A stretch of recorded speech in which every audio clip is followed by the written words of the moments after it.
Hey guys, this is a perfectly good 3.5 ton traditional AC unit. So why would someone with a channel called Cashwise want to replace a perfectly good AC unit? Here's the reason. This has been a great unit for 20 years. It's kept my house cool. The problem is it's an 8 Seer unit, and as electricity costs continue to go up, it's costing me more and more to cool my house every year. This is a Turbro Greenland mini split heat pump inverter. Or as I said, this is an 8 Seer unit. This is a 21 Seer unit. This requires a 40 amp breaker. This requires 15 to 20 amp breaker. So two things. One, this will be much more efficient on my electricity bill. Two, if I can get a good price on it, which I did from Amazon, it won't be super expensive to buy. And the last and probably most important thing is, can I install it myself? And one other factor, I'm not a tax accountant. Based on my research, this will also, as an Energy Star unit, be available for tax credits up to 30% of the total cost of installing and buying the unit. So between all of these things, I think putting these units in, I'm going to try to put 2 in to replace this 1 unit here, will be a Cashwise investment. But I'm hedging my bets. I'm keeping this hooked up. So anyway, stay tuned. Let's see if I can install this myself, and let's see how they work. Hey guys, real quick, I did want to let you know Turbro was nice enough to give me links for a discount for you guys if you do decide on any of the Turbro products. The links are going to be in the description right below this video. So if you're thinking about getting any of these products, take advantage of that. It's going to be a better deal for you. I'm also going to have the Amazon links below, so you can check that as well. But I think the Turbro link should give you the best discount. But check both, and please use my links. It helps you, and it helps me as well. And now, onto the video. The air handler. Just show you how it's packed up. This came from Amazon. So I'm going to unpack this because the bracket that I need to mount is down inside this box. Alright guys, so today I'm going to install, this is my second try, a Turbro mini split, inverter mini split. This is going to be the 12,000 BTU unit for the back room. And I've identified a spot here where I'm going to put the air handler. So the first thing I want to do is check where the studs are in this section. I got this item from Home Depot. I also have it at an Amazon link below, but it finds the studs. And you just kind of, template is what we use to hook the air handler to the wall.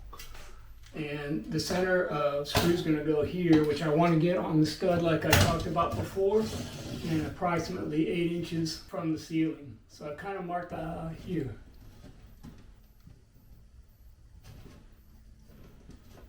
Right about here. So let me put this.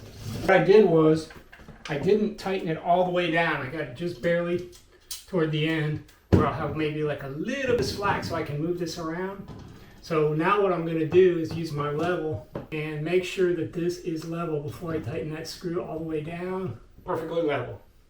Now we'll just tighten that down one more notch where it won't move, and we'll get to installing the anchor screw. And one good thing too about that being a little bit difficult to go in, you know that you're stud. Because believe me, if that was drywall, it would have gone through just like butter. So now it's stable. But it's not strong enough yet. We got to put probably 2 here and 1 here, 1 heavy, but you just want to be sure that this thing never falls down and breaks. So I'll be back.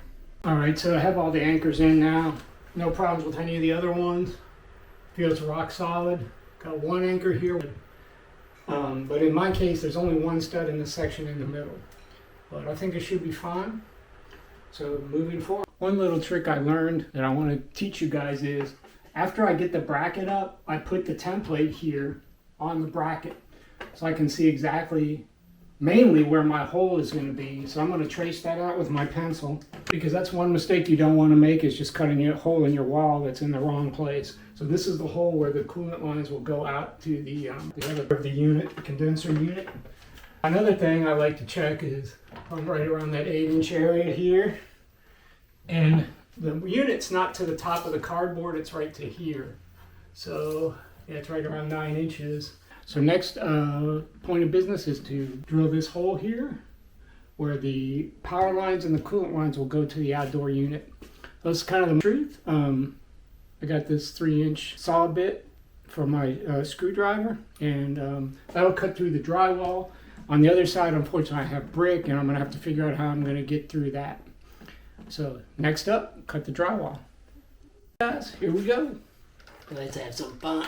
And one other thing, this is on a very slight downward angle because the water lines are going to be coming through here, so it has to have just a little bit of gravity in its favor. My friends, this is a perfect 3-inch hole, piece of drywall in the deal, and now I got to see what I got behind there and how far that brick is away. I made it to the brick, so I'm trying to get through with this masonry bit, and then I got this hammer drill. Now you don't necessarily have to buy a hammer drill, you could rent one. This one was only 25 bucks, and I have my doubts if it's going to do the job. I got it at Walmart. But I figured rather than rent one for 20, I would give this a try. And then also the length's still in question. Let's see, because this was flat, and I want a little bit of a downward pressure because these will be drain lines. So I'm gonna make it just slightly below. So yeah, it didn't. Let's see if I put it through a few drill holes, maybe I can knock it out. Otherwise, I'm gonna have to buy another. Woo, the thing didn't even stay on there. So far, so. Alright guys, so I put a bunch of holes in here. So I switched to the smaller drill, started with this long one. Now I got it looking like so. Alright, you're gonna kill me. I had a little trouble putting it on, and I forgot to turn on the camera. You're gonna kill me, but I got it through the hole, but it did take 2 people. It's snapped in place now, so it's really better if you can have a helper so someone can pull it on through the hole, even when the space is in there. Just gonna hand tighten it on there. Make sure the threads are nice and straight, as tight as you can by hand. Now you're really supposed to have a torque wrench, but I like a lot of DIYers. I don't have every little tool that might come in handy. But so I'm gonna hand tighten this from here. I'm gonna nylon this part.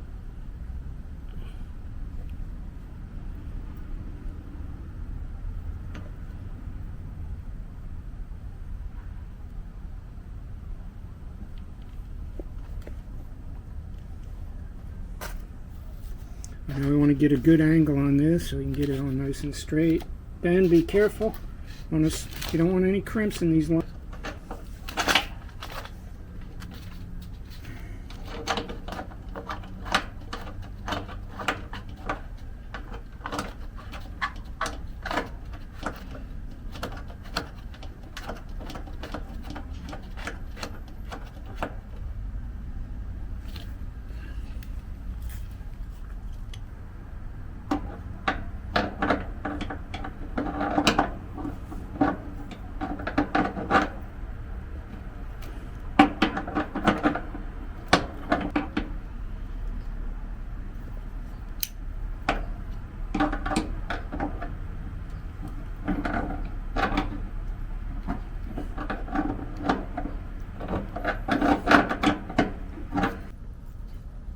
Alright, so I do have the lines nice and tight now, and I just got my new kit out, which has these gauges with the 3 lines, and then it also came with the vacuum pump, which is this here.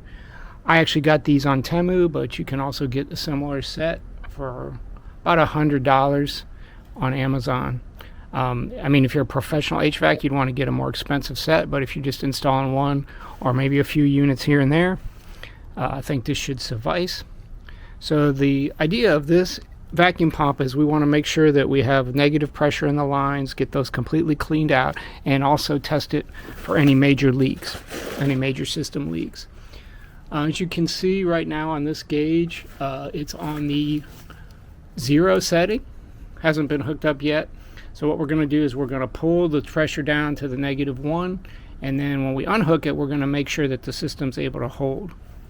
First step is the yellow hose will go to the vacuum line.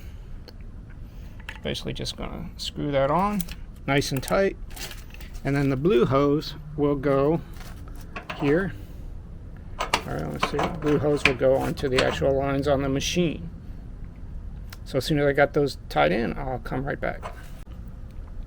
Okay, so now I've tightened this up, this connection here with the blue line. Then it comes back and connects back here to the gauge. And I did use some pliers just to snug it up pretty good, because remember, if this happened to me before, I showed I had a leak in the system, but it was actually because this wasn't tight enough. And so you want to make sure that these, don't over tighten them, but make sure they're snug so you don't get a false leak. So I did connect everything. Got this connection here from the blue line to the machine. We've got this connection from the yellow line to the vacuum pump. And then we've got the gauge cluster here. And we can see that the vacuum pump has pulled the pressure down to the -1. I just checked my watch. It's going to run like that for about 15 minutes, and then we're going to test and see if we can hold the vacuum on this machine.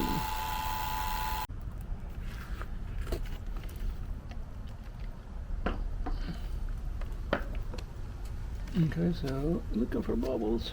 We might have some here. Let's see.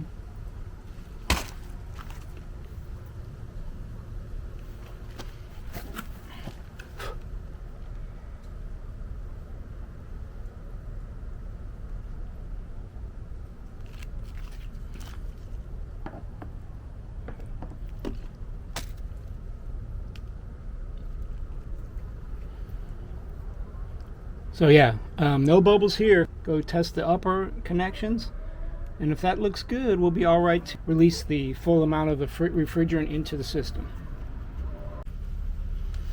Okay, so did test the upper connections as well, and no bubbles. So I'm just going to wipe this water off a little bit, and we'll be able to release the refrigerant into the system.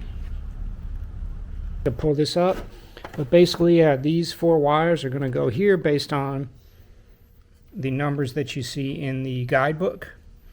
And then once I finish and I put them in correctly, I will take a picture, so I'll have it to match up, make sure that the numbers match to the way I hook up the outside unit. Also, we're going to loosen this, and we're going to tuck the wires underneath there once they're connected, so that'll secure them in place. Alright, so now we've got the head unit wires put together. They're numbered and they're colored. So what I did is I took a picture of the setup when I did the head unit. So between that and the instruction manual, they both tell you exactly which line or which color wire goes to which number. So as long as you're organized, should be a piece of cake. This hookup comes with the unit, and this cord is what connects to the indoor unit. But it's pretty simple. It's just color coded. The same 3 lines go here that connect to the same 3 numbers on the indoor unit. And then this is your power supply. This has going to have just 2 lines and a ground. I used 12 gauge wire for this 18K unit. An electrician, I did elect to do the electric myself. That's going to be up to you, but there's a lot of electricians that do some really good videos on this. The power line will also connect. Mine was, luckily, my power line was very close to my unit here, my breaker box, so it was a pretty easy run. You can see it's running right here, and the unit's right here. I only needed a 6-foot whip. I did 2 mini splits, and I did 2 separate breakers for them. So do your research, and then think about whether you want to do it or have an electrician do it, or get someone to help you with it. One other quick thing, after the lines are out through the wall, this tape comes with it. It like protects from ultraviolet rays and from water, and it also keeps the lines cool. So we've got the 2 coolant lines taped together and going directly down to the unit, and then this is a drain line, so you're just going to run that a little bit separately, but they all come out the same hole in the wall, and then just put your drain line somewhere where it won't, the water coming out won't damage anything, and that's pretty much it. So here's a look at the whole outdoor unit. I really appreciate you watching the video. Please take a second, like, subscribe, and shop my links. Thank you.